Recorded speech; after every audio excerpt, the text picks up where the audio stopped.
You are watching Shalom World News. I'm David Kerr from Lansing in Michigan, and these are your latest news headlines from around the world. Pope Francis is willing to fly to Moscow to meet Russian President Vladimir Putin in order to help bring about a peaceful resolution to the war in Ukraine. So says the Vatican's most senior diplomat, Cardinal Pietro Parolin. The Holy See's Secretary of State made his comments to reporters in Rome during a book launch event on Thursday. He told the media that the door is wide open when it comes to the possibility of engaging in a constructive dialogue that will silence the weapons that have been hammering Ukraine for over 2 months. Cardinal Parolin said that the Vatican are now awaiting a response from Moscow in order to tell them what they intend to do. Meanwhile, Cardinal Timothy Dolan of New York says that during a visit to Ukraine this week, he saw hope, vitality and solidarity in the war-torn nation in spite of obvious pain and sadness.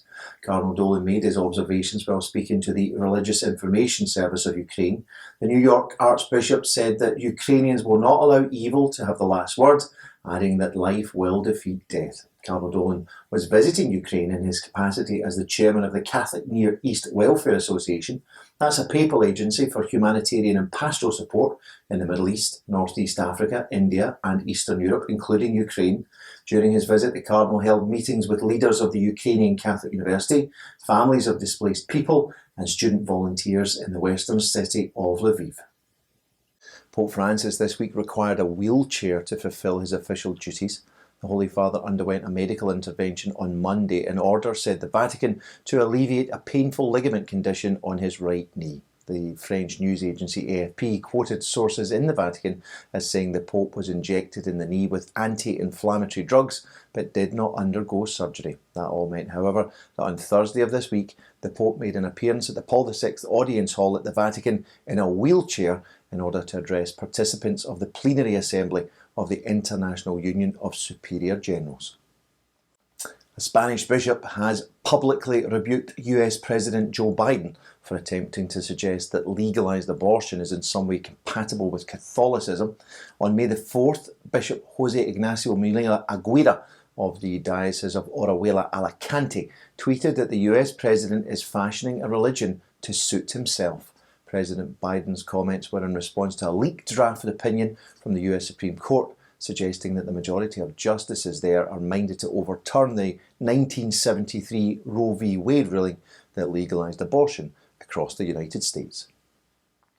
The people of the Diocese of Zaria in northern Nigeria are rejoicing following the safe return of one of their priests who had been kidnapped for almost 40 days.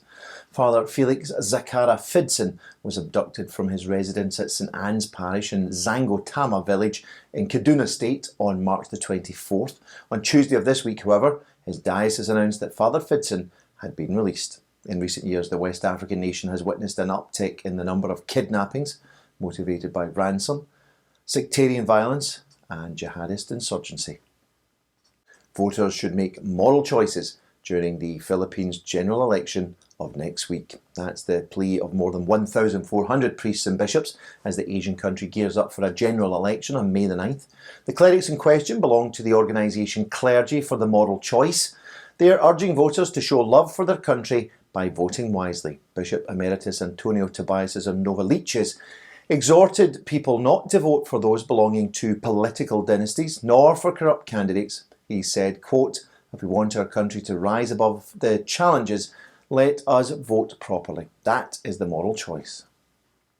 Meanwhile, a bishop in Mozambique is requesting prayers for internally displaced people in the country's Cabo Delgado province, which is the epicentre of jihadist terrorism within the African nation. In a statement issued this week, Bishop Antonio Juliasi Ferrara Sendramo of the Diocese of Pemba, which is the capital of the Cabo Delgado province, says he deplores the region's fragile security as well as the plight of more than 850,000 internally displaced people.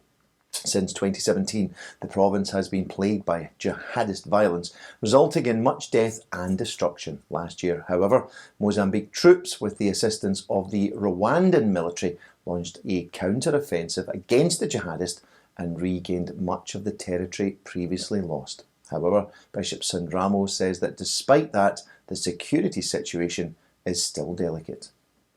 Finally, each vocation in life that is responded to with generosity is God's dream come true. So says Pope Francis in his message for the 59th World Day of Prayer for Vocations that will be marked this Sunday. That's May the 8th. The theme of this year's Day of Prayer is Called to Build the Human Family. In his official communique, the Pope reminds priests and religious that they are called to be the protagonists of the Church's mission and to be the guardians of one another and also of creation. Well, that's your latest headlines for now. Do join us for more tomorrow. You can also join us at swnews.org for news updates. Shalom.